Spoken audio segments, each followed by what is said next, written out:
আল্লাহ বললেন যারা সোনার উপর সঞ্চয় করে আর সোনার উপর প্রতীক হিসাবে টাকা সংগ্রহ করে, টাকা সোনার উপর প্রতীক, এটা অ্যাকচুয়াল মুদ্রা নয়, মূল মুদ্রা হলো সোনার উপর। যেহেতু সোনার উপর মানুষের হাতে হাতে ব্যবহার করতে দিলে সেটা ক্ষয় হবে, এই জন্য সরকারকে দেশের সোনা রিজার্ভ ব্যাংকে জমা করতে হয়। আর সরকার যত কোটি টাকার পারমিশন দেয় রিজার্ভ ব্যাংক, সরকার তত টাকা ছাপিয়ে দেশে ছাড়ে। এই কথা বুঝতে পারছেন কি? যা আমাদের সাধারণ ভাইরা খবরই রাখে।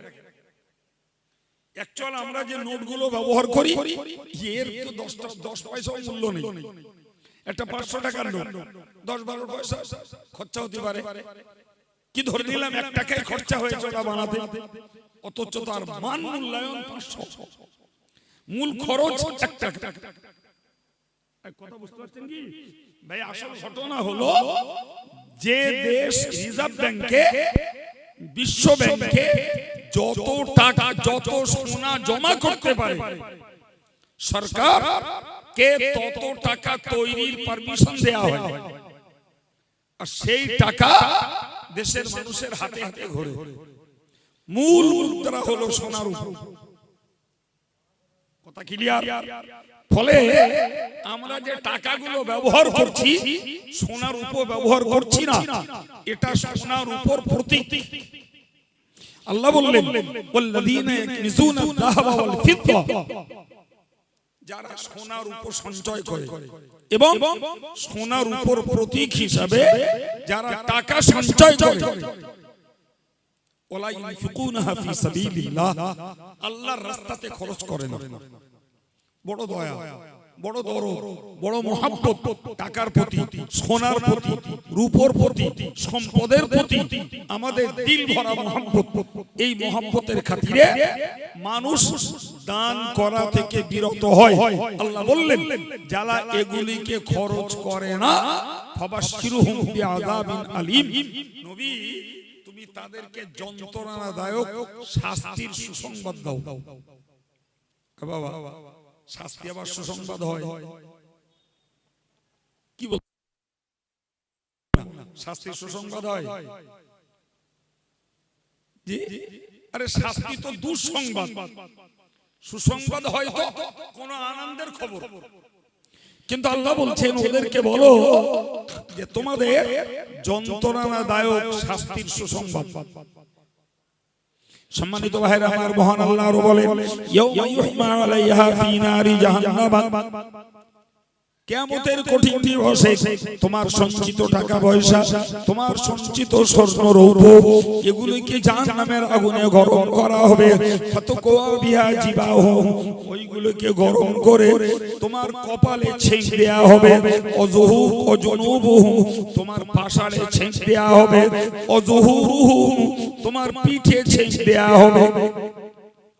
সুতরাং সোনার উপর টাকা পয়সা এগুলি যেমন প্রয়োজন তেমন হিসাব করছে, যাকাত না দিলে তেমন এগুলি বিপজ্জনক। যাকাত ছাড়া সোনার উপর টাকা পয়সা যারা ব্যবহার করছে তাদেরকে মনে রাখা দরকার আপনি আগুন ব্যবহার করছেন, টাকা নয়। আগুন পুষছেন, আগুন পকেটে ভরে রেখেছেন, আপনি টাকা ভরে রাখেন। আল্লাহ বলছেন ওইগুলোকে জাহান্নামের আগুনে গরম করে তার কপালে, তার পাশাড়ে এবং তার পিঠে ছেঁক দেয়া হবে। আর বলা হবে হাদা মা কানাসতুম লিআনফুসিকুম ফাযুকু মা কুনতুম তাকনিজুন, যেগুলোকে তুমি নিজের স্বার্থে, নিজের কল্যাণে, নিজের ভালোর জন্য তুমি সঞ্চয় করেছিলে, নিজের ভোগের জন্য সঞ্চয় করেছিলে, তুমি দিন দুঃখী গরিবদেরকে দাওনি, আর্তদুস্থ অসহায়ের পিছনে খরচ করনি, তোমার সঞ্চিত টাকার স্বাদ তুমি এখন গ্রহণ করো। আমি কি বলতে যে এই কথা বললাম, কোরআন শরীফের ছোট্ট অংশ পড়ে তাফসীর করতে যেয়ে বললাম হে ঈমানদারেরা আনফিকু মিম্মা রাযাকনাকুম, আমি আল্লাহ যা তোমাদেরকে দিয়েছি তা থেকে তোমরা খরচ করো। এই খরচ দু পর্যায়, একটা হলো ফরজ বা ওয়াজিবের পর্যায়, আর একটা হলো নফল। যাকাত ফরজ, কেউ যদি মান্নত করেন সেটা ওয়াজিব, জি, আর ফরজ নয় ওয়াজিব নয়, আমি এমনি কিছু দান করব, ওইটা নফল। প্রিয় ভাইরা আমার, তো আল্লাহ বললেন ওই দিনটা আসবার আগেই দান করো। ওই দিনটা কোন দিন পরে বলছি, জি, ওই দিনটা আসবার আগেই দান করো। সেই দিনের কথা আল্লাহ বলেছেন, মিন ক্বাবলি আন ইয়াতিয়া ইয়াউমুন লা বাইউন ফীহি, যেদিন কেনা বেচা চলবে না, যেদিন ক্রয় বিক্রয় নাই, যেদিন বিজনেস সিস্টেম নেই, কেউ কিছু বিক্রিও করবে না, কেউ কিছু কিনবেও না, বিক্রি করার মতো কারোর কিছু থাকবে না, কেনার মতো কারোর কিছু থাকবে না। আম্মা জান আয়েশা সিদ্দিকা রাদিয়াল্লাহু আনহা থেকে একটি হাদিসে বর্ণিত রয়েছে, প্রিয় নবী বলেছেন, হাসরের ময়দানে কিয়ামতের দিনে সমস্ত মানুষগুলো উলঙ্গ আর উলঙ্গিনী হয়ে উঠবে। আল্লাহ পাক নবী বলেছেন, তুহশারুনা হুফাতান গুরাতান গুরলান। প্যারে নবী বলেন, হাসরের মহাময়দানে সকল মানুষগুলো উঠবে খালি গায়ে, খালি পায়ে, পুরুষগুলো উঠবে বেখাতনা অবস্থায়। অমুসলিমরা তো তারা পুরুষদেরকে ছেলেদেরকে খাতনা দেয় না, আর আমরা তো সুন্নত পালনের জন্য ছেলেদেরকে খাতনা দিই। কিন্তু মহান আল্লাহ যখন আমাদেরকে পাঠিয়েছিলেন তখন কিন্তু ছিল খাতনা শূন্য। খাতনা আমরা পরে দিয়েছি, এটা সুন্নতে ইব্রাহিমী, সেই সুন্নত আদায়ের জন্য আমরা খাতনা দিলাম। কিন্তু কিয়ামতের দিনে সেই ছেলেগুলো উঠবে খাতনা ছাড়াই। তো আম্মা জান আয়েশা বললেন, ইয়া রাসূলুল্লাহ, আমিও কি সেদিন উলঙ্গিনী হয়ে উঠব? প্রিয় নবী বললেন, হ্যাঁ, তুমিও উলঙ্গিনী হয়ে উঠবে। মা আয়েশা যেন একটু লজ্জায় বিরিয়মান, লজ্জিত হলেন, ইয়া রাসূলুল্লাহ, যেখানে জীবনটা পর্দার সঙ্গে কাটিয়েছি সেখানে হাসরের দিনে উলঙ্গিনী হয়ে উঠব? আল্লাহ পাক নবী বললেন, গো আয়েশা, ওই দিন এত ভীত বিহ্বল হবে, এতটা কঠিন হয়ে যাবে, কেউ কারোর দিকে দেখবার মতো মনোবৃত্তি কারোর থাকবে না। অতএব ওদিন নগ্ন হওয়া, উলঙ্গ আর উলঙ্গিনী হওয়াটা কোনো দোষের নয়, দোষের। এখন বলুন, আমাদের গায়ে যখন পোশাক নেই তাহলে টাকা পয়সা থাকারও প্রশ্ন নেই। গায়ে যখন পোশাক নেই, হাতে বাজারে থলি নেই, মাল সামান থাকারও কোনো প্রশ্ন নেই। তাহলে আল্লাহ যে বললেন কেনা বেচা চলবে না, তাহলে কেনা বেচা সম্পদ সেখানে কি? সম্মানিত ভাইরা, খুব সহজ কথায় মনে রাখুন, কেনা বেচার সম্পদ হলো সওয়াব আর পাপ। কি বলেছি? আমার সওয়াবটা আল্লাহ করে আলহামদুলিল্লাহ অনেক বেশি, অনেক বেশি। জি, তো আমার একজন প্রিয় ভাই তিনি বলছেন, আমারে হুজুর, আপনার যা সওয়াব আছে তাতে আপনার জান্নাতে যাওয়ার পারমিশন হয়েও সওয়াব অনেক বেশি হয়ে যাবে, তো আপনার সওয়াব আমারে কিছু দেন, আর আমার পাপ আপনি একটু কিছু নিয়ে আমার একটু উসুল করুন। এর নাম কেনা বেচা, এর নাম কেনা বেচা। যত বড় বুজুর্গ হন, আল্লাহ ওয়ালা হন, যত পাহাড় পরিমাণ নেকি তিনি সঞ্চয় করে যান না কেন ভাই, তার নেকি কাউকে দিয়ে তিনি তাকে উপকার করতে পারবেন না। আর যত অন্তরঙ্গ কেউ হোক না কেন, কারোর পাপ কেউ ঘাড়ে নিয়ে তাকে উসুল করাতে পারবে না। আল্লাহ পাকের কোরআন বলেছে, কুল্লু নাফসিন বিমা কাসাবাত রহিনা, যে যেটা আমল করবে সে তাতেই বদ্ধ থাকবে, যে যে আমলটা করবে তাতেই বদ্ধ। আব্বা মা, ভাই বোন, ছেলে মেয়ে, বন্ধু বান্ধব, আত্মীয় স্বজন যিনি হন, যিনি যতটা আমল করবেন তিনি তাতেই বাঁধা, অর্থাৎ তারটা কাউকে দিতে পারবেন না আর কারোর থেকে তিনি নিতেও পারবেন না। এই জন্য আল্লাহ বলেছেন সেদিন কেনা বেচা কিচ্ছু চলবে না, কিচ্ছু। আর এইটা চলবে না বলেই কোরআন শরীফের আয়াত পাকে আল্লাহ বলেছেন ইয়াউমা ইয়াফিরুল মারউ মিন আখিহি ওয়া উম্মিহি ওয়া আবিহি ওয়া সাহিবাতিহি ওয়া বানিহি।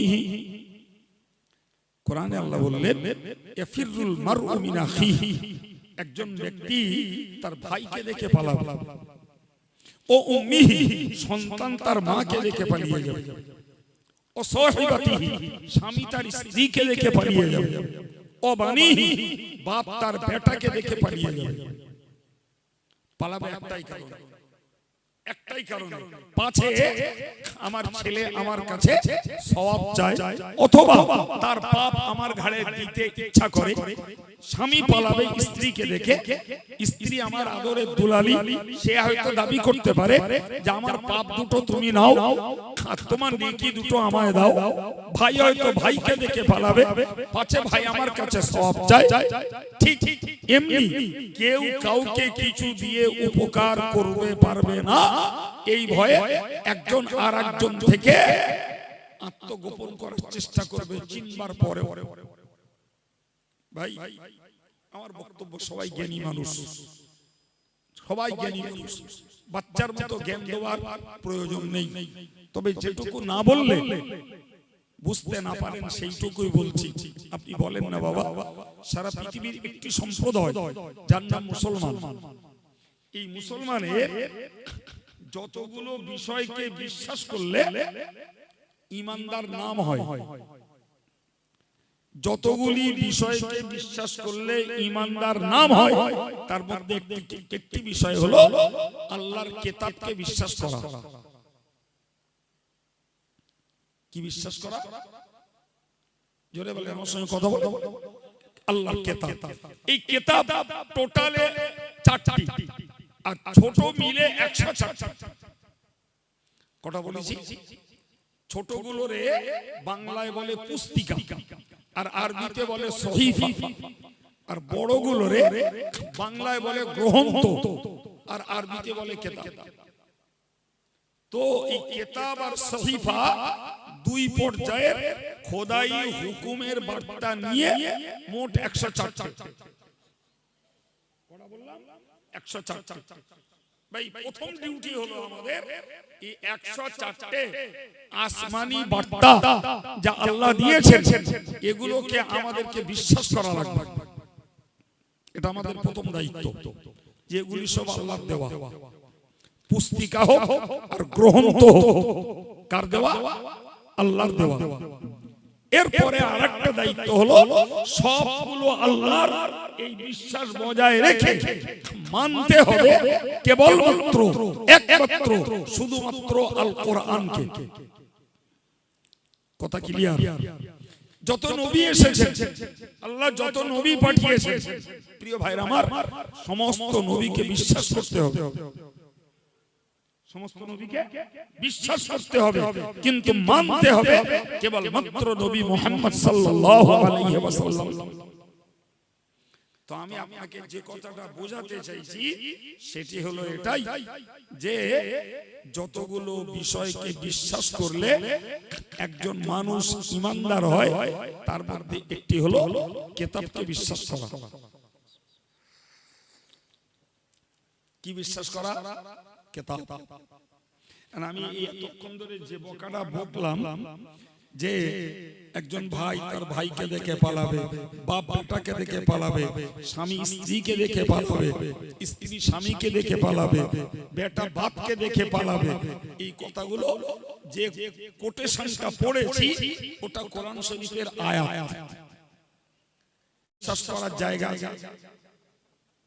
অবিশ্বাস করলে ঈমান থাকবে না, যেহেতু ওটা কোরআনের বক্তব্য। আমি এইটাকে আপনাদের দৃষ্টি আকর্ষণ করার জন্য ছাড়িয়ে বললাম, তাহলে আমাদের মনের ভিতরে এই জায়গা তৈরি করতে হবে। আমি আমার সংসার, আমার বিবি বাচ্চাদের পরিষেবা দেওয়ার জন্য রোজগার করি, আর সেই রোজগার করতে যে আমার নামাজ নষ্ট, সেই রোজগার করতে যে আমি মিথ্যার আশ্রয় নেই, সেই রোজগার করতে যে আমি প্রতারণা করি, সেই রোজগার করতে যে আমি ফাঁকিবাজি করি, কিংবা আমার একজন মা, একজন সংসারের গৃহিণী, তিনি সংসারের ভারসাম্য বজায় রাখতে যে তার নামাজ পড়ার সময় নেই, বাচ্চাদের সেবা দিতে যে তার একটু কোরআন পড়ার সময় হয় না, হাঁস মুরগি গরু ছাগল সংসারের গৃহপালিত পশু এদের যত্ন নিতে যে আমার ওই মায়ের একটু নামাজ পড়ার মতন অবকাশ নেই। এই জায়গাটায় দাঁড়িয়ে এই ভাই আর ওই মা উভয়কে আমাদের ভাবতে হবে যে আমার স্বামী আমার উপকারে আসবে না, আমার ছেলে আমার উপকারে আসবে না, তাহলে কেন আমি এদের সেবা দিতে যে আমার পরকালটাকে ক্ষতিগ্রস্ত করব? একজন উপার্জনশীল মেম্বার, একজন পরিবারের রোজগারের সদস্য, তাকে ভাবতে হবে আমি সততার সঙ্গে, সাধুতার সঙ্গে, স্বচ্ছতার সঙ্গে টাইম টু টাইম নামাজ আদায় করে, জিকির করে, তাসবিহ পড়ে, বাকি সময় চাষ করি, ব্যবসা করি, হাতের কাজ করি, তার ভিতর দিয়ে আল্লাহ আমাকে যে রোজগার দেবে ওইটা দিয়েই আমার ফ্যামিলি মেইনটেনেন্স করব, আমার পরিবারটাকে চালাবো। আমি এদের সুখে রাখতে যে আল্লাহর ধর্মকে ত্যাগ করে কিয়ামতে একলা আসামি হব, এটা কখনো বুদ্ধিমান কাজ নয়। জি, ধর্মহারা মানুষগুলো এই পদ্ধতিতেই চলে। ছেলেরা রোজগার করায় ব্যস্ত, ধর্ম করার সময় নাই, মেয়েরা সংসার চালানোয় ব্যস্ত, তার নামাজ পড়ার সময় নাই। কিন্তু একবারও ভাবে না যে আজকে আমার মেহনত ভোগ করছে সবাই, কিন্তু আমি যখন কালকে আল্লাহর কাছে ধরা খাবো এরা আমার কেউ না। আরে বাবা, যতক্ষণ ভূপৃষ্ঠ আছি, রাজনীতির নেতা, ডাক্তার বাবু, মাস্টার সাহেব, সমাজের বন্ধু বান্ধব, কত রকমের আমার সহযোগী রয়েছে বাবা, কিন্তু যেই মরে আমি কবরে যাব তখন আমার কেউ নেই, কেউ আমার নেই, আমি আমি সম্মানিত ভাইরা আমার, মনে রাখুন আমি আপনাকে বুঝিয়ে বুঝিয়ে এই জায়গা পর্যন্ত নিয়ে এসেছি। তাহলে কিয়ামতের ময়দানে যে যার নিজের টানে নিজে ব্যস্ত, সতেব কেনা বেচা চলবে না, সওয়াবার পাপ ওদল বদল কোনটাই চলবে না। কোরআন শরীফে মহান আল্লাহ জানিয়েছেন, ওয়ালা তাজিরু ওয়াজিরাতুম বিজরা উখরা, কেউ কারোর বোঝা বইবে না। সোজা সাপটা আল্লাহর কথা, কেউ কারোর বোঝা বইবে না, বরং লিকুল্লি মরিইম মিনহুম ইয়াওমাইযিন শাআনুন ইউগনি, প্রত্যেকটা মানুষের জন্য তার কর্মে তার উপকার, তার কর্মে তার ক্ষতি। আমার আল্লাহ অন্য আয়াত পাকে বলেছেন, মান আমিলা সালিহান ফালিনাফসিহি, যে লোকটা নেকির কাজ করে, যে লোকটা নেকির কাজ করে ওই লোকটা তার নিজের সাথে নিজের কল্যাণে নেকির কাজ করে। ওমান আসাফা আলাইহা, যে লোকটা মন্দ কাজ করে তার পরিণতি তার উপরেই বর্তায়। ওমা রাব্বুকা বিযাল্লামিন লিল আবিদ, মহান আল্লাহ বললেন, ওগো নবী, তোমার রব তথা আমি আল্লাহ কারো প্রতি বিন্দু পরিমাণ অত্যাচারী নই। আমি আমার পক্ষ থেকে কারো প্রতি এক বিন্দু অত্যাচার করব না। যার কর্মের পুরস্কার তিনি পাবেন, যার কর্মের তিরস্কার তিনি পাবেন। যদি কথাটাকে আমরা সামাজিক ভাবে বুঝতে চাই বাবু, তো একদম সরল কথা বলছি। মনে করুন আব্দুল খালেক খেয়েছে, পেট ভরবে কি আব্দুল মালেকের? কখনো না।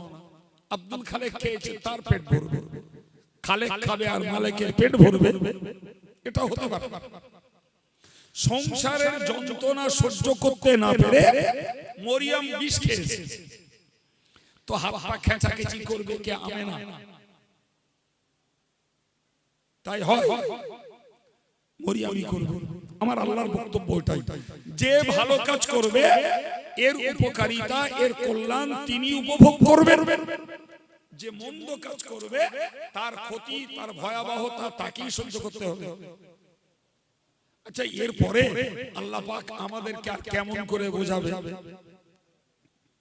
অতএব আল্লাহ বললেন, তোমরা ওই দিনটা আসার আগে দান করো যেদিন কেনা বেচা ওদল বদল কিচ্ছু ঘটবে না, কিচ্ছু ঘটবে না। স্বামী স্ত্রীকে সওয়াব দিয়ে উপকার করবে না, স্ত্রী স্বামীর গুনাহ কিছু নিয়ে স্বামীর মহব্বতের মূল্য কিয়ামতে দেবে না। বাবা, বরং উল্টোটা শুনে রাখুন। সহিহ বুখারীর হাদিসে এসেছে, হাত্তা তুসআলাল মারআতু আন যাওজিহা, কিয়ামতের মহাময়দানে হুজুর বলেছেন, ও সাহাবীরা তোমরা মনে রাখো, একজন মহিলাকে জিজ্ঞাসা করা হবে, তোমার স্বামী তোমার সঙ্গে কি রূপ আচরণ করেছিল, তোমার স্বামী তোমার প্রতি কি ব্যবহার করেছে, তোমার স্বামী তোমার হকটা আদায় করেছে না করেনি। এখন স্ত্রী যদি স্বামীকে ছাড় দেয় তবে তো স্বামীর কপাল ভালো, অন্যথায় মনে রাখুন, যতই আপনি বলেন জীবন সঙ্গিনী, যতই বলেন অর্ধাঙ্গিনী, ওর সেবার যদি কোনো ঘাটতি থাকে, কিয়ামতে স্বামীর বিরুদ্ধে অভিযোগ তুলে সওয়াব কেটে নিয়ে তবে স্বামীকে ছাড় দেবে। কি ভাবছেন জি ভাই? তাহলে স্ত্রী স্বামীকে ছাড়বে না। এখন এই কথা শোনার পরে স্ত্রীগুলো যদি মনে করে যে তাহলে তো আমাদের পাওনা গুন্ডা আল্লাহ পাকের কাছে আছে, নেভার স্বামীরও পাওনা কম নাই, স্বামীরও পাওনা কম নাই। কোন স্বামী যদি তার স্ত্রীর বিরুদ্ধে অভিযোগ তোলে যে স্ত্রী স্বামীর মর্যাদা, স্বামীর সেবা, স্বামীর খেদমতে ত্রুটি ঘটিয়েছে, যথারীতি স্ত্রীর কাছ থেকে সওয়াব কেটে স্বামীকে দেওয়া হবে। অন্য কিয়ামতের মাঠ, খাতির খাতরা সম্পর্ক সবকিছু দুনিয়ায় বাবা, কিন্তু একবার মরে কবরে গেলে ওখান থেকে একাকীর জীবন শুরু। কেউ কারণ না ভাই। আশ্চর্য ব্যাপার, স্বামী তার স্ত্রীর বিরুদ্ধে অভিযোগ তুলবে, স্ত্রী তার স্বামীর বিরুদ্ধে অভিযোগ তুলবে।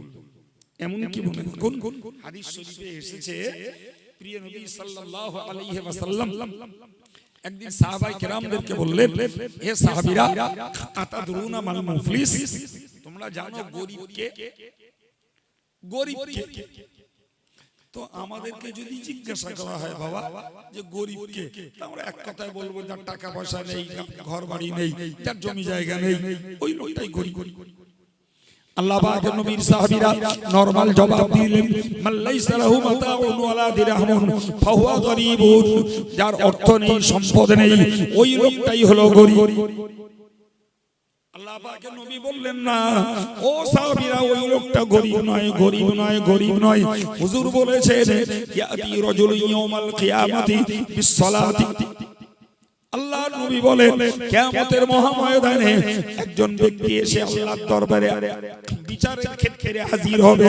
লোকটার কাছে থাকবে নামাজের নেকি, লোকটার কাছে থাকবে যাকাত দেওয়ার নেকি, ওয়াসসাদাকাত, লোকটার কাছে থাকবে নফল দান করার নেকি, লোকটার কাছে থাকবে রোজার নেকি। জি, বিসসালাতি ওয়াসযাকাতি ওয়াসসিয়ামি ওয়া গায়রিহা, নবী বলেছেন লোকটার কাছে নামাজের নেকি, যাকাতের নেকি, রোজার নেকি, অন্যান্য আরো নেকি, বলতে পারা যায় পাহাড় পরিমাণ নেকি নিয়ে লোকটা আল্লাহ পাকের বিচারের এজলাসের আসামি। তো লোকটার আমলের ভিত্তিতে লোকটা জান্নাতে যাওয়ার উপযুক্ত। সম্মানিত ভাইরা আমার, ঠিক ওই সময় দেখতে পাওয়া যাবে একজন ব্যক্তি এসে বলবে, রব্বুল আলামিন কদ্দারাবানি হাযা, আপনি যে লোকটাকে জান্নাতে যাওয়ার অনুমতি দিচ্ছেন, ওই লোকটা আমায় একদিন অন্যায়ভাবে মেরেছিল। কদ শাতামানি হাযা, আরেকজন এসে বলবে এই লোকটা আমার প্রতি গালিগালাজ করেছিল। আরেকজন এসে বলবে কদ যালামানি হাযা, আল্লাহ এই লোকটি আমার প্রতি অত্যাচার করেছিল। আল্লাহ পাক ফেরেশতাকে বলবেন আমার ওই বান্দা কি চায় দেখো। ও যে দুনিয়াতে মার খেয়েছিল এর বিনিময়ে কি চায়।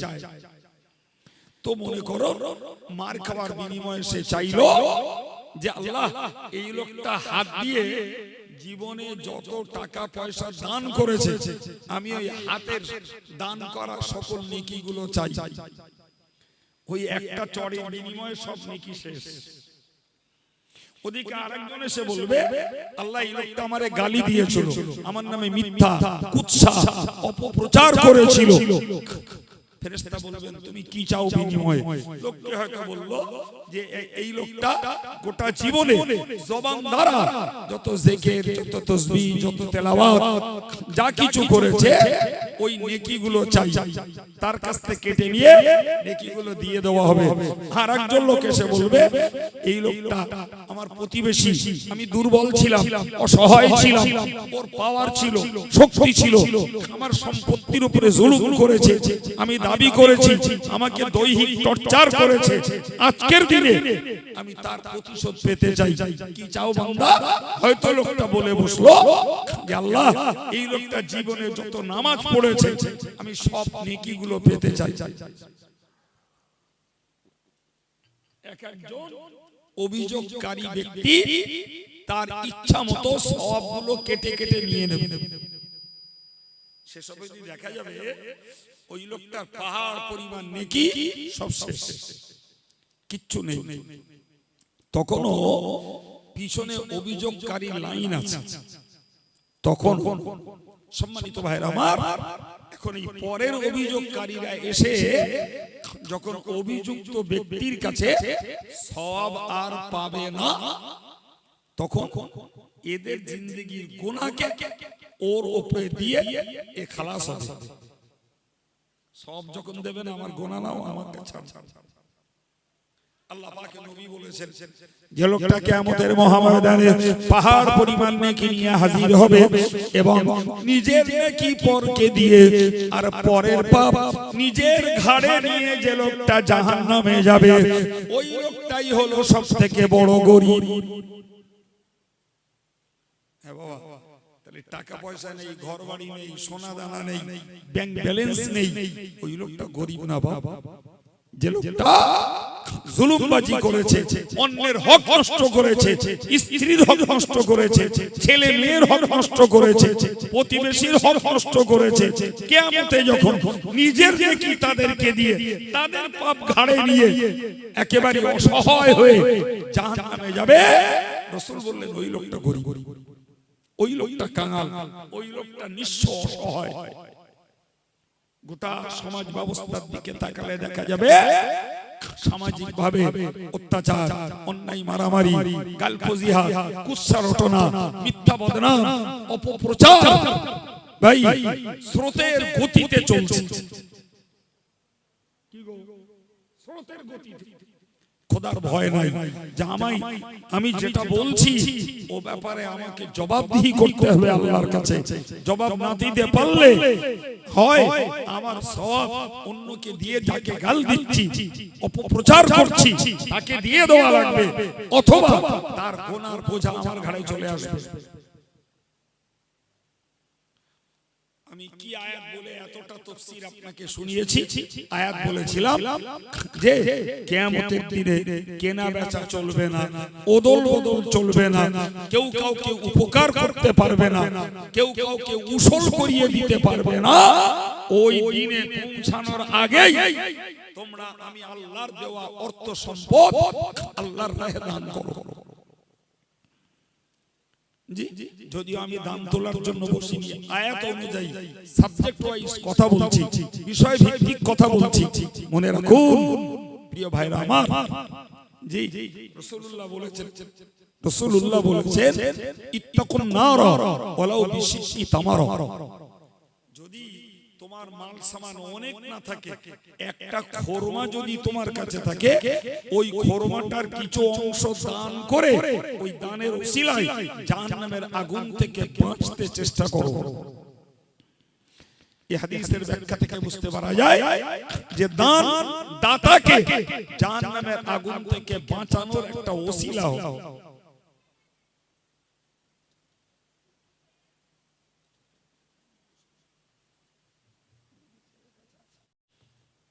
প্রিয় ভাইরা আমার, তো আমি আপনাকে কি ওয়াজ করতাম জানি না বাবু, আমাদের হাফেজ সাহেব যে ওয়াজ করতে করতে ইনকমপ্লিট অবস্থায় সময়ের জন্য তিনি ছেড়ে দিলেন, আমি সেখান থেকেই ধরে আপনাদেরকে কথা শোনাচ্ছি। জি, এখন আর একটা কথা বুঝুন বাবু, সেটি হলো যে আল্লাহ বললেন সেই দিন আসবার আগে দান করো। তো আমরা তো সেই দিন তথা কিয়ামতের দিন পর্যন্ত তো আমরা বাঁচবো না। আমাদের দিনের শেষ তো মরণ। দিনের শেষ মানে কি? মরণ। তার মানে কি? তুমি মৃত্যুর করে ঢলে পড়ার পূর্বে দান করো। মনে রাখো, আল্লাহ পাকের নবী বলেছেন মান মাতা ফাকাদ কামাত কিয়ামাতুহু। প্রিয় নবী আমার বলেন, যে লোকটা মৃত্যুবরণ করে তার কিয়ামত তখনই শুরু হয়ে যায়।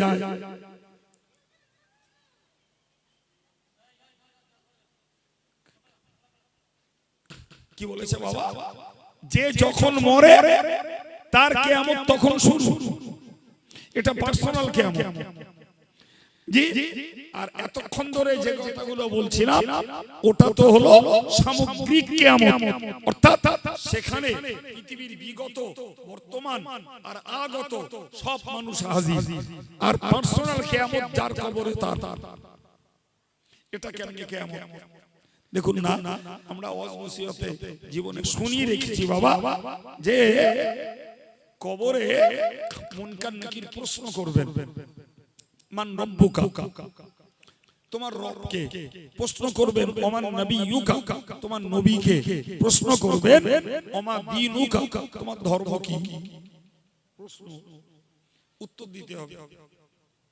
সম্মানিত ভাইরা আমার, যে ছেলেটা, যে মেয়েটা তথা যে পুরুষ, যে মহিলা দুনিয়ার জমিনে আল্লাহ আল্লাহ রাসূলের পথে চলেছে, কোরআন সুন্নাহ মোতাবেক জীবনটাকে কাটিয়েছে, ওই লোকটাকে কবরে যখন জিজ্ঞাসা করা হবে মান রব্বুকা, তোমার রব কে? ও এক কথায় উত্তর দেবে রব্বি আল্লাহ, আমার রব হলেন আল্লাহ। আবার জিজ্ঞাসা করা হবে ওমান নবিয়ুকা, তোমার নবী কে? ও এক কথায় উত্তর দেবে নবী মুহাম্মদুর রাসূলুল্লাহ সাল্লাল্লাহু আলাইহি ওয়াসাল্লাম, আমার নবী মুহাম্মদ সাল্লাল্লাহু আলাইহি ওয়াসাল্লাম। পরে জিজ্ঞাসা করা হবে ওমা দীনুকা, তোমার ধর্মটা কি? ও এক কথায় উত্তর দেবে দীনি আল ইসলাম, আমার ধর্ম হলো ইসলাম। তো এই পর্যন্ত যেই বলবে আমার আল্লাহর পক্ষ থেকে বার্তা চলে আসবে, সাদাকা আব্দি, হে ফেরেশতারা আমার এই বান্দা সত্য কথা বলেছে। সুবহানাল্লাহ বলে, একটু মহব্বত করে বলে, আমার বান্দা সত্য কথা বলেছে। ফলে ফাফতাহ লাহু বাবান ইলাল জান্নাহ, ওর কবর থেকে জান্নাত পর্যন্ত একটা দরওয়াজা খুলে দাও। আল্লাহু আকবার। ওই জান্নাতের স্নিগ্ধ হাওয়া, জান্নাতের খুশবু কিয়ামত পর্যন্ত তার কবরে প্রবাহিত হতে থাকবে।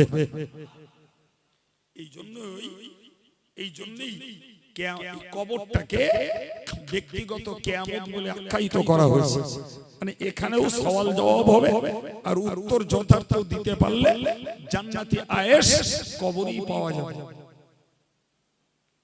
জি, ঠিক তার পরের অংশটা দেখুন। জি, আরেকজনকে জিজ্ঞাসা করা হবে মান রব্বুকা, তোমার রব কে?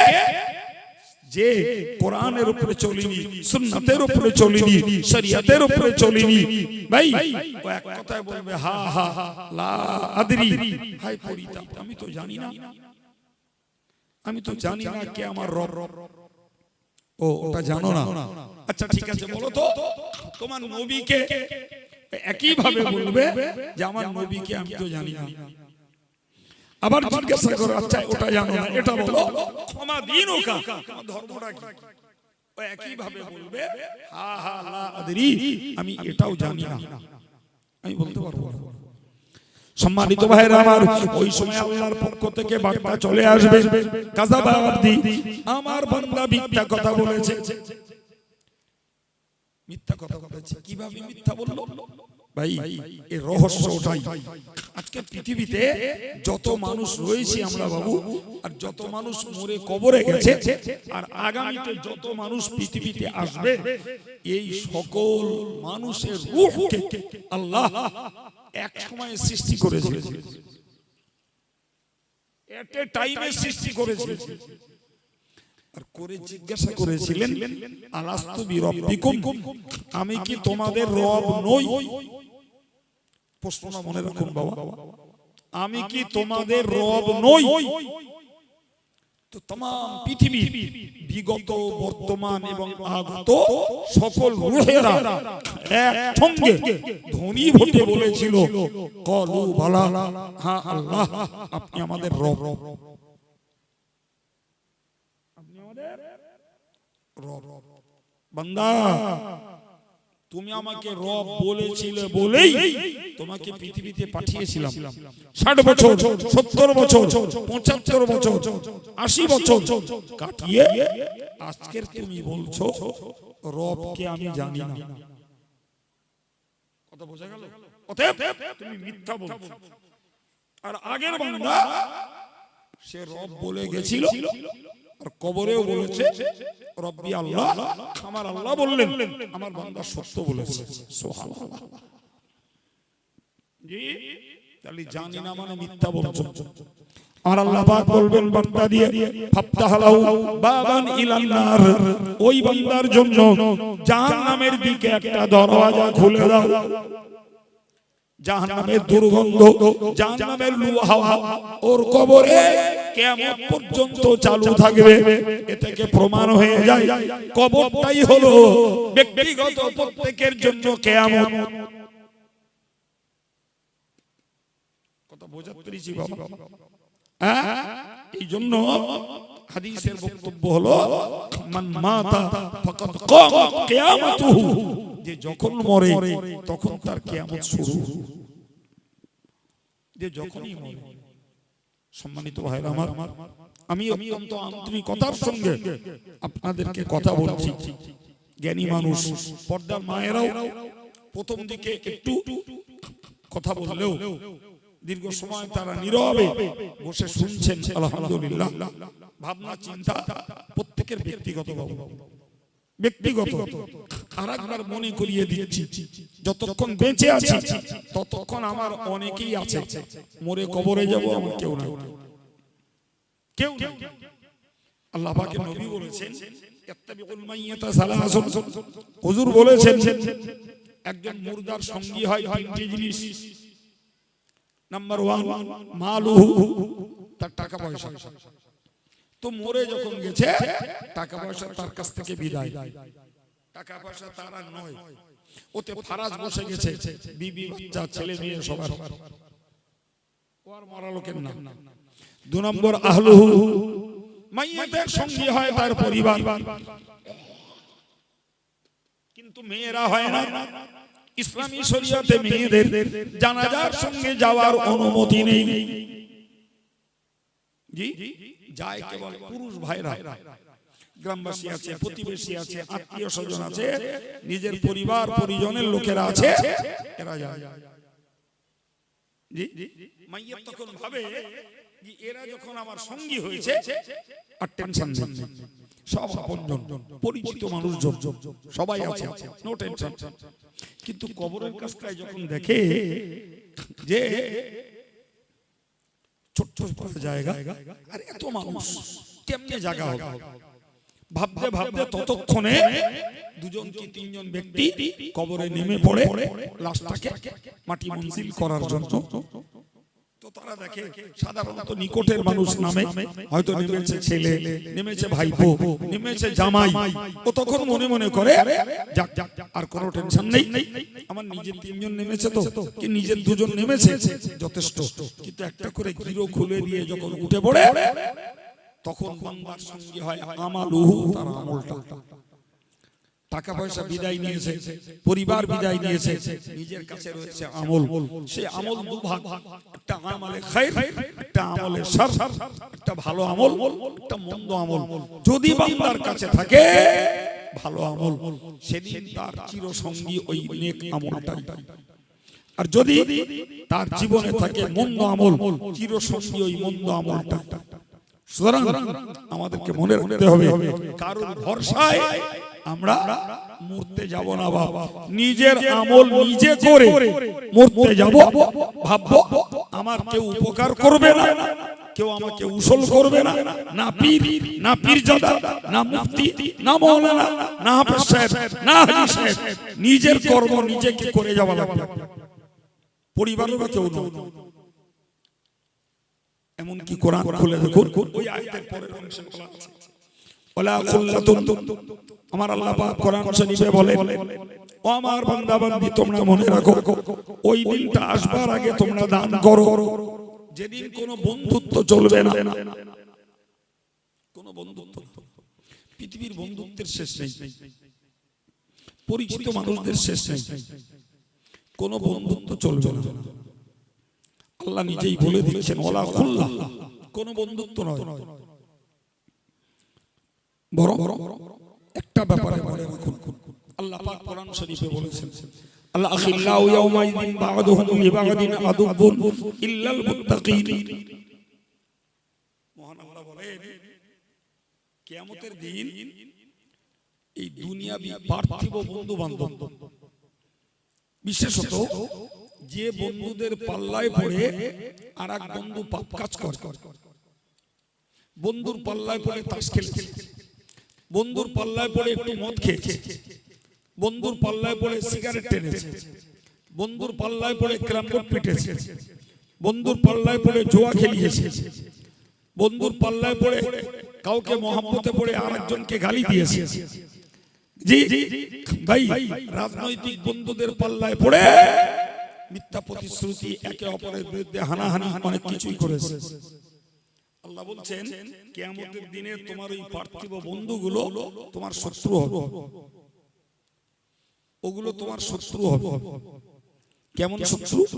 মনে ভাবুন, একজন লোক বলল যে আল্লাহ, আমি নিজে নিজে এই পাপগুলো করিনি, আমার ওই বন্ধু আমাকে করিয়েছে। আল্লাহ পাকের কাছে কিছু অভাব থাকবে না বাবা, মুহূর্তের মধ্যে আল্লাহ পাক তার বন্ধুকে ডাক করাবেন,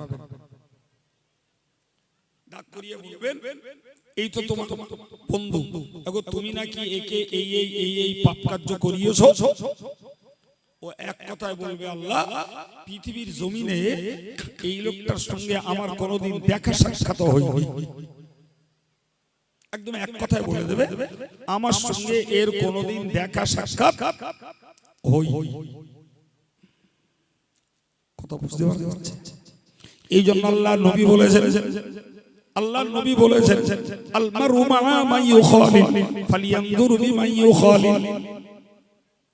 আল্লাহ পাক নবী বলেন যে কিয়ামতের দিনে হাসরটা হবে, পৃথিবীতে যে যার সঙ্গে দোস্তি করেছে, সখ্যতা করেছে, বন্ধুত্ব করেছে, তার সঙ্গে তার হাসর হবে। অতএব তুমি পৃথিবীতে কার সঙ্গে বন্ধুত্ব করবে ভেবে চিন্তা করো। তোমার বন্ধু দাঁতাল, তোমার বন্ধু মিথ্যাবাদী, তোমার বন্ধু সুদখোর মদখোর, নাকি তোমার বন্ধু আল্লাহওয়ালা, তোমার বন্ধু হাফেজ আলেম, তোমার বন্ধু বুজুর্গ, তোমার বন্ধু নামাজি মুসল্লি, কার সঙ্গে তুমি বন্ধুত্ব করছো ভেবে করো। দেখেন না ভাই, আমরা দেখি শুনি, দেখেন কোন মনে করো বিশেষ ব্যক্তির সঙ্গে একজন ব্যক্তির সম্পর্ক, ধরুন একটা রাজনীতির নেতার সঙ্গে সম্পর্ক, তো সেই ব্যক্তিটা মারা গেল, রাজনীতির নেতা বলে দিলেন অমুকের মৃত্যুতে মুখ্যমন্ত্রী খুব শোকাহত, অমুকের মৃত্যুতে প্রধানমন্ত্রী শোক বার্তা পাঠিয়েছেন, অমুকের মৃত্যুতে অমুক সমবেদনা জানিয়েছে। ঠিক এরকম ভাষাগুলো পাওয়া যায় বাবা। কোন মানুষ মারা গেলে ওই রকম ভাষাগুলো যদি পাওয়া যায়, ওতে মুর্দার কি উপকার আছে বাবা? কিচ্ছু। আর যদি একটা দিনদার আল্লাহওয়ালা নামাজি মুসল্লি মানুষ যদি হয়, তার বন্ধু, সে কিচ্ছু না পারে বলবে, আল্লাহ, আমার এই ভাইটা ইন্তেকাল করেছে, আল্লাহ তুমি তাকে ক্ষমা করে দিও।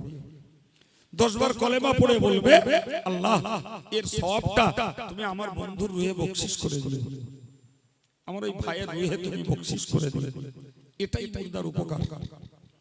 সুতরাং আমাকে ভাবতে হবে আমি পার্থিব জীবনে বন্ধুত্ব কার সঙ্গে করব।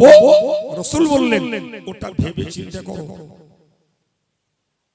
যার সঙ্গে গলে গলে নয়, ব্যবসা সূত্রে আলাদা জিনিস, রাজনীতির সূত্রে আলাদা জিনিস, ডাক্তারি সূত্রে আলাদা জিনিস, চিকিৎসা সূত্রে আলাদা জিনিস, লেনদেনের সূত্রে আলাদা জিনিস, কিন্তু আন্তরিকভাবে যদি কারোর সঙ্গে বন্ধুত্ব করতে হয়, কোরআন বলছে ইল্লাল মুত্তাকিন, যারা পরহেজগার, যারা খোদা ভীরু, যারা আল্লাহ ওয়ালা, তোমরা এদের সঙ্গে খাতির করো। এরা তোমরা যদি আগে মরে যাও ওই লোকগুলো তোমার জন্য দোয়ায় স্মরণ করবে, আর তুমি যদি আগে মরে যাও তাহলে মনে রাখো স্মরণ করবে। আর ওই লোকটা যদি আগে মরে যায় তো যতদিন বেঁচে থাকবে ততদিন তোমাকে অন্তত কুপরামর্শটা দেবে না। এইটুকু ক্ষতি উপকার তোমার করবে। ফলে আমার ভাইদেরকে বলবো, মায়েদেরকে বলবো, সম্পর্কটা আমাদের ভালো মানুষদের সঙ্গে রাখা দরকার। দুরূদ শরীফ আল্লাহ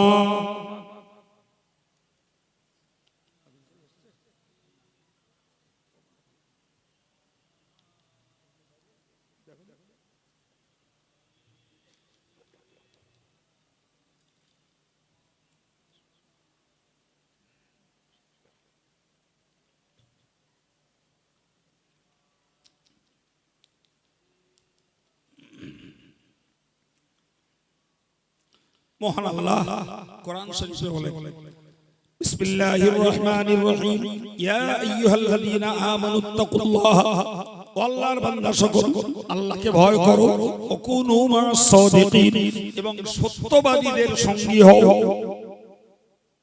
কোরআনের বক্তব্য সত্যবাদীদের সঙ্গী হও। মিথ্যাবাদী যারা, প্রতারক যারা, দুনিয়াদার যারা, আন্তরিকভাবে এদের সঙ্গ দিও না, এরা তোমার উপকার করবে না। কিন্তু সত্যবাদী যারা তাদের সঙ্গী হয়ে যাও, তাদের সঙ্গে খাতির করো, তাদের সঙ্গে বন্ধুত্ব রাখো, তাদের সঙ্গে তুমি আন্তরিকতা বজায় রাখো। এরা তোমার জন্য কিছু না হলেও দোয়া করবে। ভাই আজকের একটা সবরেসানির মজলিস, সবরেসানির মজলিস, সবরেসানি পাওয়ার জন্য, সওয়াব পাওয়ার জন্য দরকার ঈমানটুকু।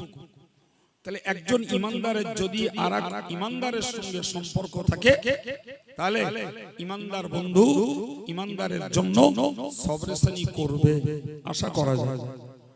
দেখেন না এই মজলিসটাই আজকে শেষ বেলাতে ফুরফুরা শরীফের পীরজাদা হুজুর আসবেন, তিনি সবাইকে নিয়ে দোয়া সবরেসানি করবেন।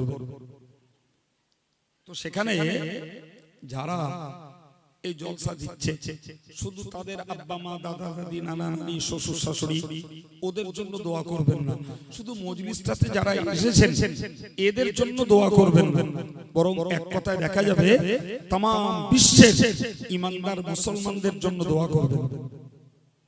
ঠিক না বলুন? আচ্ছা ওই কাজটা কোন ডাক্তার বাবু, কোন রাজনীতিবিদ, কোন মাস্টার মশাই, কোন প্রিন্সিপাল, কোন প্রফেসর যারা ধার্মিক নন ভাই তারা কি এই সবরেসানির কাজটা করবে মনে হয়? করবে না বাবা। করে তো একজন ইমাম সাহেব, একজন হুজুর সাহেব, একজন পীরজাদা সাহেব, একজন আলেম সাহেব, এই জাতীয় উপকারগুলো তাম বিশ্ব মুসলমানের জন্য করে। হাদিস শরীফে এসেছে, মনে রাখুন হাদিস পাকে এসেছে ফাইযা লাহিকাতুহু কানা আহাব্বু ইলাইহি খায়রুম মিনাদ দুনিয়া ওয়া মা ফিহা। প্রিয় নবী বলেন যে কোন ঈমানদার বান্দার যদি কেউ তার জন্য দোয়া করে আর তার কবরে যদি আল্লাহ পাক এই সওয়াবটা কবুল করেন তাহলে ফেরেশতা মালাফাত পাঠিয়ে দেন। সুবহানাল্লাহ, ফেরেশতা মারফত। তো ফেরেশতাকে যে বলে এ আল্লাহর বান্দা তোমার জন্য ওই মজলিস থেকে একটা সওয়াব আল্লাহ মঞ্জুর করেছেন, তুমি কি এই সওয়াবটাকে নেবে?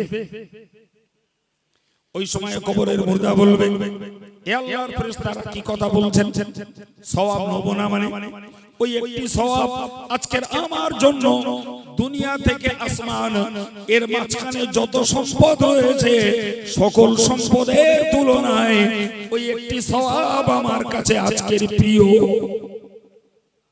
এতটা অভাবী, এতটা মুখাপেক্ষী, সওয়াবের প্রতি তারা এতটা কাঙ্গাল যে একটা সওয়াবকে দুনিয়াতে মাটি থেকে শুরু করে আসমান পর্যন্ত এই মাঝখানে খালি জায়গাটা সম্পদ দিয়ে ভরে দিলেও তার যে উপকার না হবে, একটা সওয়াব পেলে তার থেকে বেশি উপকার হবে। সম্মানিত ভাইরা মায়েরা, আমিও আপনাদের মতো সওয়াব কুড়ানোর একজন কাঙ্গাল আসামি। আমি শুধু ওয়াজ আপনাদের করছি মানে আমি গুছিয়ে বসে আছি এটা নয় বাবা, বরং আপনাদেরকে আমলের প্রতি, সওয়াব জোগাড়ের প্রতি যেমন উৎসাহিত করছি তেমন আমি নিজেও ওই ময়দানে মেহনত করছি যাতে দুটো পাপের কাজ কম হয়, নেকির কাজ দুটো বেশি হয়। জি, ফলে আমি আমার ভাইদেরকে, মায়েদেরকে, যুবক যুবতীদেরকে আন্তরিকভাবে নিবেদন করব যে জীবনে যতটুকু সময় পাওয়া যায় কিছু সওয়াব আমাদের কামাই করে যাওয়ার চেষ্টা করা দরকার। কতটা যে লাগবে সে তো আল্লাহ বলেননি, জি লাগা না লাগা সে তো আমার নিজের কাছে। আমি যদি পাপ করি তাহলে সওয়াবের পরিমাণ বেশি লাগবে নাকি পাপের পাল্লাটা চাপবে, আর যদি পাপ না করি নেকি যা করব ফরজ ওয়াজিব সুন্নাত গুলো ঠিক রেখে নফল যা করব তাতেই আমার উপকারে আসবে, তাই না বাবা? জি প্রিয় ভাইরা আমার, তো আমি ওই আয়াত আপনাদেরকে পড়েছিলাম যে কিয়ামতের দিন আসার আগে আমি আল্লাহর দিত অর্থ সম্পদ থেকে তোমরা আল্লাহর রাহে খরচ করো, কারণ ওই দিন কেনা বেচা চলবে না, ওই দিন ওদল বদল চলবে না, ওই দিন বন্ধুত্ব চলবে না। শেষ কথায় আল্লাহ বলেছেন ওয়ালা শাফা, ওই দিন আল্লাহর অনুমতির বাইরে কারো নিজস্ব ইচ্ছায় সুপারিশ চলবে না। আমার দেশে প্রচুর অজ্ঞ মানুষ মনে করে পীর সাহেব সুপারিশ করবে, পীরজাদা সুপারিশ করবে, অতএব আমি ফরজ কাজ না করলেও চলে যাবে, নাউজুবিল্লাহ, ওয়াজিব না করলেও চলে যাবে, নবীর সুন্নতকে পালন না করলেও চলে যাবে। সব ভুল ধারণা, সব ভুল ধারণা। নিজের ফরজ, নিজের ওয়াজিব, নিজের সুন্নাত এগুলো করে যেতে হবে, সঙ্গে হারাম, নাজায়েজ, মাকরুহ, তাহরিমি এই জাতীয় কাজগুলো থেকে বাঁচতে হবে। তবেই আমি আমার নিজের আখের গুছিয়ে যাচ্ছি বলে মনে করা যাবে। এরপরে কারো সুপারিশ আমার নসিবে যদি জুটে যায় তার নাম বাংলায় সোনায় সোহাগা। কথা বুঝতে পেরেছি? প্রিয় ভাইরা আমার, একটা না কোরআন হাদিসকে সামনে রেখে 1.5 ঘন্টার মতো কথা বলেছি। ছোট ভাই এসেছে, তার আলোচনা শুনবেন, তারপর পরই ফুরফুরা শরীফের পীরজাদা আসবেন, তিনি কথা বলবেন, দোয়া করবেন। শেষ বেলায় আপনাদেরকে বলি যে অল ইন্ডিয়া সুন্নাতুল জামাত সংগঠনের শিক্ষা প্রতিষ্ঠান প্রচুর, শিশুদের, মেয়েদের, ছেলেদের হাফিজি বিভাগ, মাওলানা বিভাগ, বোঝাতে পেরেছি বাবা? এই জন্য হাদিসের বক্তব্য হলো মান মাতা ফাকাদ কামাত কিয়ামাতুহু, যে যখন মরে তখন তার কিয়ামত শুরু, যে যখনই মরে। সম্মানিত ভাইরা আমার, আমি অত্যন্ত আন্তরিকতার সঙ্গে আপনাদেরকে কথা বলছি। জ্ঞানী মানুষ, পর্দার মায়েরাও প্রথম দিকে একটু কথা বললেও দীর্ঘ সময় তারা নীরবে বসে শুনছেন। আলহামদুলিল্লাহ, ভাবনা চিন্তা প্রত্যেকের ব্যক্তিগত, ব্যক্তিগত। আরেকবার মনে করিয়ে দিচ্ছি, যতক্ষণ বেঁচে আছি ততক্ষণ আমার অনেকেই আছে, মরে কবরে যাব আমার কেউ নাই, কেউ নাই। আল্লাহ পাকের নবী বলেছেন ইত্তাবিউল মাইয়াতা সালাসুন, হুজুর বলেছেন একজন মুর্দার সঙ্গী হয় তিনটি জিনিস। নাম্বার 1 মালুহু, তার টাকা পয়সা। তো মরে যখন গেছে টাকা পয়সা তার কাছ থেকে বিদায়, টাকা পয়সা তার আর নয়। ওতে ফারাজ বসে গেছে, বিবি বাচ্চা ছেলে মেয়ে সবার। ওর মরা লোকের নাম। 2 নম্বর আহলুহু, মাইয়াতের সঙ্গী হয় তার পরিবার, কিন্তু মেয়েরা হয় না। ইসলামী শরীয়তে মেয়েদের জানাজার সঙ্গে যাওয়ার অনুমতি নেই। জি, যায় কেবল পুরুষ ভাইরা। গ্রামবাসী আছে, প্রতিবেশী আছে, আত্মীয় স্বজন আছে, নিজের পরিবার পরিজনের লোকেরা আছে, এরা যায়। জি, মাইয়াত তখন ভাবে যে এরা যখন আমার সঙ্গী হয়েছে আর টেনশন নেই, সব আপনজন পরিচিত মানুষজন সবাই আছে, নো টেনশন। কিন্তু কবরের কাছটায় যখন দেখে যে ছোট্ট জায়গা আর এত মানুষ, কেমনে জায়গা হবে, ভাবতে ভাবতে ততক্ষণে 2জন কি 3জন ব্যক্তি কবরে নেমে পড়ে লাশটাকে মাটি মঞ্জিল করার জন্য। তো তারা দেখে সাধারণত নিকটের মানুষ নামে, হয়তো নেমেছে ছেলে, নেমেছে ভাইপো, নেমেছে জামাই। ও তখন মনে মনে করে যাক আর কোনো টেনশন নেই, আমার নিজের 3জন নেমেছে তো কি নিজের 2জন নেমেছে যথেষ্ট। কিন্তু একটা করে গিরো খুলে দিয়ে যখন উঠে পড়ে তখন বান্দার সঙ্গে হয় আমালুহু, তার আমলটা। টাকা পয়সা বিদায় নিয়েছে, পরিবার বিদায় নিয়েছে, নিজের কাছে রয়েছে আমল। সে আমল 2 ভাগ, একটা আমালে খায়র, একটা আমালে শার। একটা ভালো আমল, একটা মন্দ আমল। যদি বান্দার কাছে থাকে ভালো আমল, সেদিন তার চিরসঙ্গী ওই নেক আমলটাই। আর যদি তার জীবনে থাকে মন্দ আমল, চিরসঙ্গী ওই মন্দ আমলটা। সুতরাং আমাদেরকে মনে রাখতে হবে, কারণ ভরসায় আমরা মরতে যাব না বাবা। নিজের আমল নিজে করে মরতে যাব, ভাববো আমার কেউ উপকার করবে না, কেউ আমাকে উসল করবে না, না পীর, না পীরজাদা, না মুফতি, না মাওলানা, না হাফেজ সাহেব, না হাজী সাহেব। নিজের কর্ম নিজেকে করে যাওয়া লাগবে, পরিবারের কেউ নয়। এমনকি কোরআন খুলে দেখুন, ওই আয়াতের পরের অংশে বলা আছে ওয়ালা খুল্লাতুন। আমার আল্লাহ পাক কোরআন শরীফে বলেন, ও আমার বান্দা বান্দি তোমরা মনে রাখো, ওই দিনটা আসবার আগে তোমরা দান করো, যেদিন কোনো বন্ধুত্ব চলবে না। কোনো বন্ধুত্ব, পৃথিবীর বন্ধুত্বের শেষ নেই, পরিচিত মানুষদের শেষ নেই, কোনো বন্ধুত্ব চলবে না। আল্লাহ নিজেই বলে দিচ্ছেন ওয়ালা খুল্লা, কোনো বন্ধুত্ব নয়। বড় একটা ব্যাপারে মনে রাখুন, আল্লাহ পাক কোরআন শরীফে বলেছেন আল্লাহ আখিল্লাহু ইয়াওমাইযিন বা'দুহুম লিবা'দিন আদুবুন ইল্লাল মুত্তাকিন। মহান আল্লাহ বলেন কিয়ামতের দিন এই দুনিয়াবি পার্থিব বন্ধু বান্ধব, বিশেষত যে বন্ধুদের পাল্লায় পড়ে আর এক বন্ধু পাপ কাজ করে, বন্ধুর পাল্লায় পড়ে তাস খেলেছে, বন্ধুর পাল্লায় পড়ে একটু মদ খেয়েছে, বন্ধুর পাল্লায় পড়ে সিগারেট টেনেছে, বন্ধুর পাল্লায় পড়ে ক্যারাম বোর্ড পিটেছে, বন্ধুর পাল্লায় পড়ে জুয়া খেলিয়েছে, বন্ধুর পাল্লায় পড়ে কাউকে মহব্বতে পড়ে আরেকজনকে গালি দিয়েছে। জি ভাই, রাজনৈতিক বন্ধুদের পাল্লায় পড়ে মিথ্যা প্রতিশ্রুতি, একে অপরের বিরুদ্ধে হানাহানি, অনেক কিছুই করেছে। আল্লাহ বলছেন কিয়ামতের দিনে তোমার ওই পার্থিব বন্ধুগুলো তোমার শত্রু হবে, ওগুলো তোমার শত্রু হবে। কেমন শত্রু? মনে ভাবুন, একজন লোক বলল যে আল্লাহ আমি নিজে নিজে এই পাপগুলো করিনি, আমার ওই বন্ধু আমাকে করিয়েছে। আল্লাহ পাকের কাছে কিছু অভাব থাকবে না বাবা, মুহূর্তের মধ্যে আল্লাহ পাক তার বন্ধুকে ডাক করাবেন, ডাক করিয়ে বলবেন এই তো তোমার বন্ধু, এখন তুমি নাকি একে এই এই এই এই পাপ কার্য করিয়েছো। ও এক কথায় বলবে আল্লাহ পৃথিবীর জমিনে এই লোকটার সঙ্গে আমার কোনোদিন দেখা সাক্ষাৎ হয়নি। একদম এক কথায় বলে দেবে আমার সঙ্গে এর কোনোদিন দেখা সাক্ষাৎ হয়নি। কথা বুঝতে পারছেন? এই জন্য আল্লাহ নবী বলেছেন, আল্লাহ নবী বলেছেন আল মারু মা মান ইউখালিল ফালিয়ানজুর বিমান ইউখালিল। আল্লাহ পাক নবী বলেন যে কিয়ামতের দিনে হাসরটা হবে পৃথিবীতে যে যার সঙ্গে দোস্তি করেছে, সখ্যতা করেছে, বন্ধুত্ব করেছে, তার সঙ্গে তার হাসর হবে। অতএব তুমি পৃথিবীতে কার সঙ্গে বন্ধুত্ব করবে ভেবে চিন্তে করো।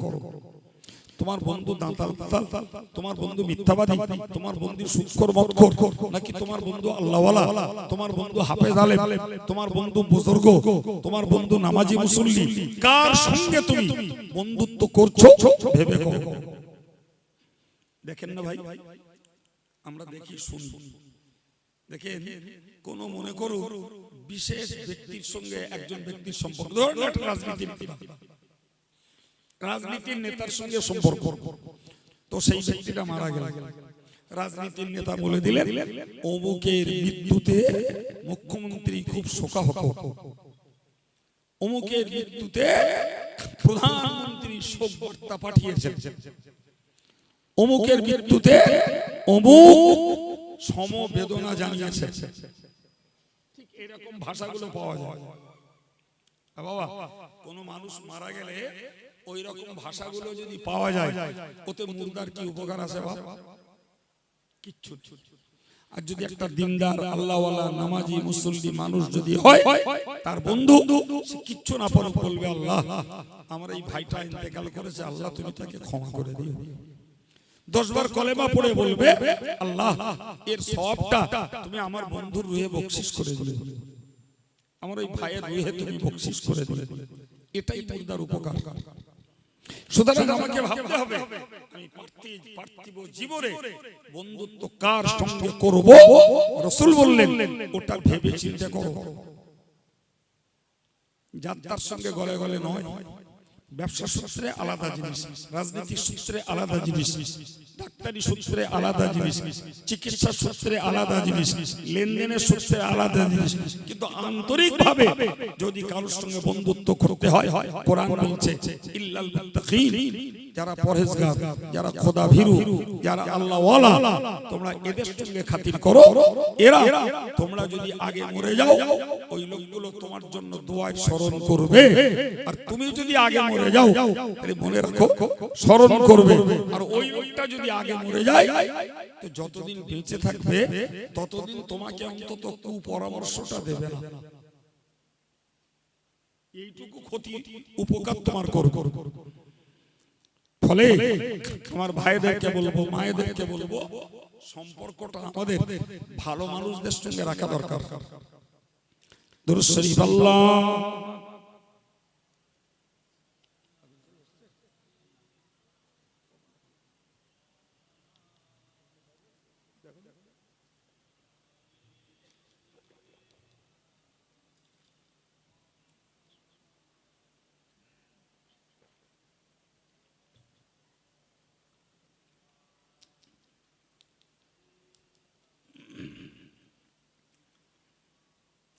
মহান আল্লাহ কোরআন শরীফে বলেন বিসমিল্লাহির রহমানির রহিম ইয়া আইয়ুহাল্লাযীনা আমানুত্তাকুল্লাহ, আল্লাহর বান্দা সকল আল্লাহকে ভয় করো, ওয়াকুনু মা'আস সাদিকিন, এবং সত্যবাদীদের সঙ্গী হও। কোরআনের বক্তব্য, সত্যবাদীদের সঙ্গী হও। মিথ্যাবাদী যারা, প্রতারক যারা, দুনিয়াদার যারা, আন্তরিকভাবে এদের সঙ্গ দিও না, এরা তোমার উপকার করবে না।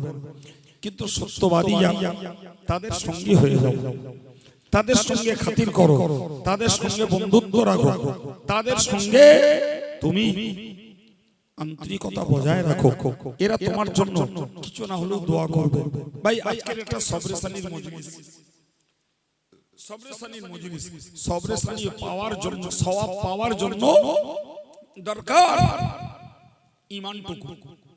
তাহলে একজন ঈমানদারের যদি আরেক ঈমানদারের সঙ্গে সম্পর্ক থাকে, তাহলে ঈমানদার বন্ধু ঈমানদারের জন্য সবরেসানি করবে, আশা করা যায়।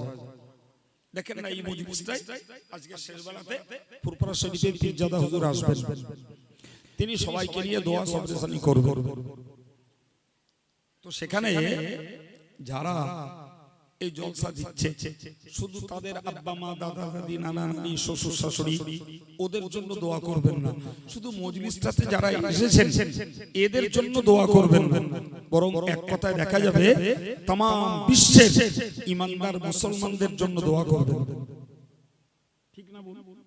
আচ্ছা, ওই কাজটা কোন ডাক্তার বাবু, কোন রাজনীতিবিদ, কোন মাস্টার মশাই, কোন প্রিন্সিপাল, কোন প্রফেসর যারা ধার্মিক নন ভাই, তারা কি সবরে সালির কাজটা করবে মনে হয়? করবে না বাবা। করে তো একজন ইমাম সাহেব, একজন হুজুর সাহেব, একজন পীরজাদা সাহেব, একজন আলেম সাহেব, এই জাতীয় উপকারগুলো তাম বিশ্ব মুসলমানের জন্য করে। হাদিস শরীফে এসেছে, মনে রাখুন, হাদিস পাকে এসেছে, ফাইযা লাহিকাতুহু কানা আহাব্বু ইলাইহি খায়রুম মিনাদ দুনিয়া ওয়া মা ফিহা। প্রিয় নবী বলেন যে কোন ঈমানদার বান্দার যদি কেউ তার জন্য দোয়া করে আর তার কবরে যদি আল্লাহ পাক এই সওয়াবটা কবুল করেন, তাহলে ফেরেশতা মালাফাত পাঠিয়ে দেন। সুবহানাল্লাহ। ফেরেশতা মালাফাত তো ফেরেশতা ওকে যে বলে, এ আল্লাহ বান্দা, তোমার জন্য ওই মজলিস থেকে একটা সওয়াব আল্লাহ মঞ্জুর করেছেন, তুমি কি এই সওয়াবটাকে নেবে? ওই সময় কবরের মুর্দা বলবে, এ আল্লাহর ফেরেশতারা কি কথা বলছেন, সওয়াব নেব না মানে? ওই একটি সওয়াব আজকের আমার জন্য দুনিয়া থেকে আসমান এর মাঝখানে যত সম্পদ রয়েছে সকল সম্পদের তুলনায় ওই একটি সওয়াব আমার কাছে আজকের প্রিয়। এতটা অভাবী, এতটা মুখাপেক্ষী সওয়াবের প্রতি তারা এতটা কাঙ্গাল যে একটা সওয়াবকে দুনিয়াতে মাটি থেকে শুরু করে আসমান পর্যন্ত এই মাঝখানের খালি জায়গাটা সম্পদ দিয়ে ভরে দিলেও তার যে উপকার না হবে, একটা সওয়াব পেলে তার থেকে বেশি উপকার হবে। সম্মানিত ভাইরা মায়েরা, আমিও আপনাদের মতো সওয়াব কুড়ানোর একজন কাঙ্গাল আসামি।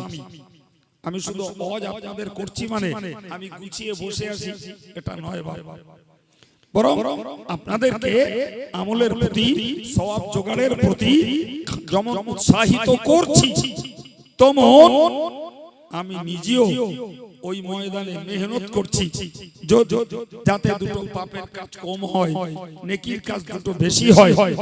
জি, ফলে আমি আমার ভাইদেরকে, মায়েদেরকে, যুবক যুবতীদেরকে আন্তরিকভাবে নিবেদন করব যে জীবনে যতটুকু সময় পাওয়া যায় কিছু সওয়াব আমাদের কামাই করে যাওয়ার চেষ্টা করা দরকার। কতটা যে লাগবে সে তো আল্লাহ বলেননি, জি লাগা না লাগা সে তো আমার নিজের কাছে। আমি যদি পাপ করি তাহলে সওয়াবের পরিমাণ বেশি লাগবে নাকি? পাপের পাল্লাটা চাপবে। আর যদি পাপ না করি, নেকি যা করব, ফরজ ওয়াজিব সুন্নাত গুলো ঠিক রেখে নফল যা করব তাতেই আমার উপকারে আসবে, তাই না বাবা? জি প্রিয় ভাইরা আমার, তো আমি ওই আয়াত আপনাদেরকে পড়েছিলাম যে কিয়ামতের দিন আসার আগে আমি আল্লাহর দিত অর্থ সম্পদ থেকে তোমরা আল্লাহর রাহে খরচ করো, কারণ ওই দিন কেনা বেচা চলবে না, ওই দিন ওদল বদল চলবে না, ওই দিন বন্ধুত্ব চলবে না। শেষ কথায় আল্লাহ বলেছেন ওয়ালা শাফাআ, ওই দিন আল্লাহর অনুমতির বাইরে কারো নিজস্ব ইচ্ছায় সুপারিশ চলবে না।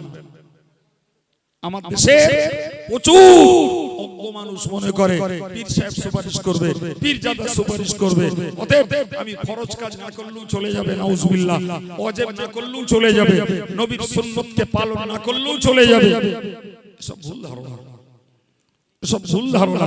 নিজের ফরজ, নিজের ওয়াজিব, নিজের সুন্নাত এগুলো করে যেতে হবে, সঙ্গে হারাম, নাজায়েজ, মাকরুহ, তাহরিমি এই জাতীয় কাজগুলো থেকে বাঁচতে হবে। তবেই আমি আমার নিজের আখের গুছিয়ে যাচ্ছি বলে মনে করা যাবে। এরপরে কারো সুপারিশ আমার নসিবে যদি জুটে যায়, তার নাম বাংলায় সোনায় সোহাগা। প্রিয় ভাইরা আমার, একটা না কোরআন হাদিসকে সামনে রেখে 1.5 ঘন্টার মতো কথা বলেছি। ছোট ভাই এসেছে, তার আলোচনা শুনবেন, তারপর পরই ফুরফুরা শরীফের পীরজাদা আসবেন, তিনি কথা বলবেন, দোয়া করবেন। শেষ বেলায় আপনাদেরকে বলি যে অল ইন্ডিয়া সুন্নাতুল জামাত সংগঠনের শিক্ষা প্রতিষ্ঠান প্রচুর, শিশুদের, মেয়েদের, ছেলেদের, হাফিজি বিভাগ, মওলানা বিভাগ